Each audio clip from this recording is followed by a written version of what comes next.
ofisi ya Rais TAMISEMI. Tukifanya vizuri tunamtendea haki mwenye jina mwenyewe. Tukifanya vibaya hatumtendei haki mwenye jina mwenyewe, Mheshimiwa Rais. Mheshimiwa Mwenyekiti, kwa sababu muda ni mchache, ni aibu mpaka leo bendera ya taifa, picha ya Mheshimiwa Rais kuambia shuleni wanunue. Pelekeni, na inawezekana tuhitaji malaika Gabrieli. Jambo la pili, upande wa TARURA. Mheshimiwa Mwenyekiti, naishukuru serikali kwa kusikiliza bunge kuongeza bajeti kwa miaka 4 mfululizo. Lakini bajeti hizo zinakwenda. Mheshimiwa Mwenyekiti, jimbo la Nkasi Kaskazini robo 3 ya barabara zake ziko chini ya TARURA. Pamoja na kuongezeka kwa bajeti, hebu angalieni maeneo yaliyoathirika zaidi, muyape kipaumbele au kuwe na program maalum ya kwenda kumaliza hizo changamoto. Mheshimiwa Mwenyekiti, wakati nazungumza hapa mwaka jana niliwaambia kuna kivuko kimoja ambacho kimekuwa kinapelekea vifo vingi vya wanafunzi. Nikawaambia mnasubiri mpaka nani afe mchukue maamuzi. Nashukuru mmetewa fedha kidogo. Ile barabara haijakamilika. Hatutaki tena watoto wetu waendelee kufa pale. Hatujui wale wanafunzi watakuwa nani kesho. Tuheshimu ndoto zao, tuweze kujenga hicho kivuko kati ya kata ya Isunta na kata ya Namanyele. Tuweze kumaliza kwa wakati. Jambo lingine, natambua uwekezaji ambao umefanyika kwenye wizara hii. Upande wa elimu, lakini upande wa sekta ya afya, lakini ushauri wangu, uwekezaji huo uendane na huduma zinazotolewa. Sio majengo yabaki kuwa sifa ya majengo. Huduma hizo zitolewe kulingana na uwekezaji uliofanyika. Jambo lingine, Mheshimiwa Mwenyekiti, upande wa elimu, tuangalie sana, kuna mikoa ambayo ilikuwa nyuma kielimu. Lengo keki ya taifa tuigawanye kote, kwa maeneo yale mengine yapewe kipaumbele zaidi.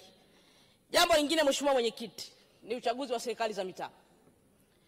Tulitumia bilioni 254. Fedha kutumia sio jambo baya. Nini kilienda kufanyika? Mheshimiwa Mwenyekiti, Mheshimiwa Mchengelo ameshafanya kazi kwenye wizara hizo nyingine vizuri kabisa, na hata wizara ya TAMISEMI maeneo mengine na usimamizi vizuri kabisa. Kwenye eneo la uchaguzi wa serikali za mitaa, mimi ni Mkristo Mkatoliki. Ukweli utaniweka huru, mambo yalifanyika ya hovyo kabisa mwaka jana kwenye uchaguzi wa serikali za mitaa.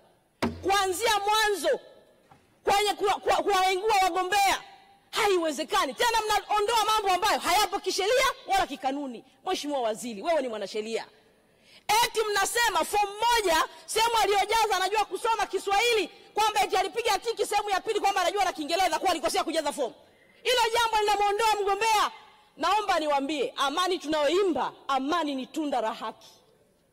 Tusipoiandaa haki, amani tutaimba hitaji kutumia mtutu wa bunduki.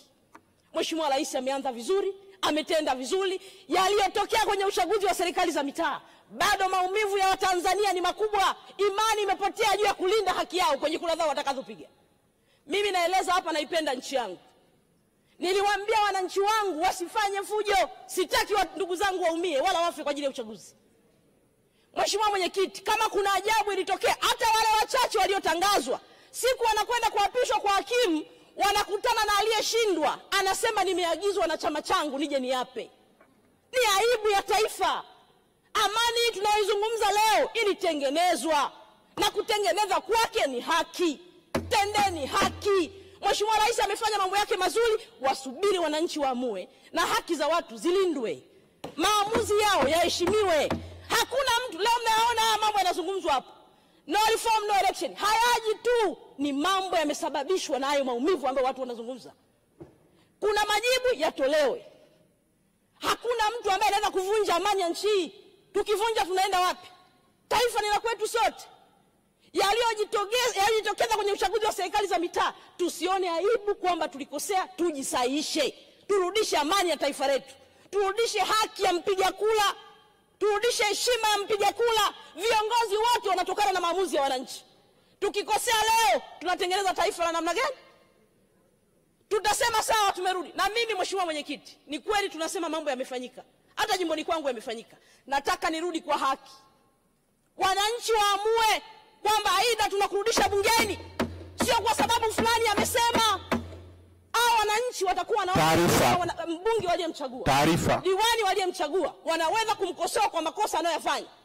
Leo tukitumia mgongo wa nyuma, tukatumia mamlaka, Amani hii tutaihubiri leo, tunayoihubiri leo, hatutatumia mtutu wa bunduki kuirudisha.